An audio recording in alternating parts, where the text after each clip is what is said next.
Praise the lord. ప్రభు పేరిట మీ అందరికీ శుభాభివందనాలు తెలియజేసుకుంటున్నాను. ఈ దినము దేవుని యొక్క వాగ్దానం చూసుకున్నట్లయితే కీర్తన గ్రంథము 59వ అధ్యాయము 17వ వచనంలో చూసుకుంటే, దేవుడు నాకు ఎత్తైన కోటగాను కృపగల దేవుడుగాను ఉన్నాడు, నా బలమా నిన్నే కీర్తించేదనని దేవుని యొక్క లేఖనం సెలవిస్తుంది.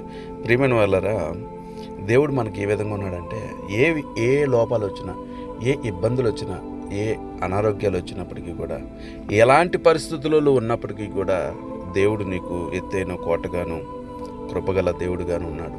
కాబట్టి నువ్వు ఏ విషయంలోనూ చింతించక, నీ ప్రతి అవసరత ఆయన మహిమలో తీర్చే విధంగా నీ చింత యావత్ ఆయన మీద మోపగలిగితే దేవుడు నీకు గొప్ప విడుదల, గొప్ప ఆశీర్వాదము నీకు దయచేస్తాడు. నువ్వు ఎప్పుడైతే దేవుని మీద ఆనుకుంటావో దేవుడు నీ పక్షాన్ని నిలబడి నీతో పాటు నిన్ను ఆశీర్వదించే విధంగా సహాయం చేస్తాడు. అట్టి కృపాధన్యత మనందరికీ దయచేయును గాక. ఆమేన్. God bless you.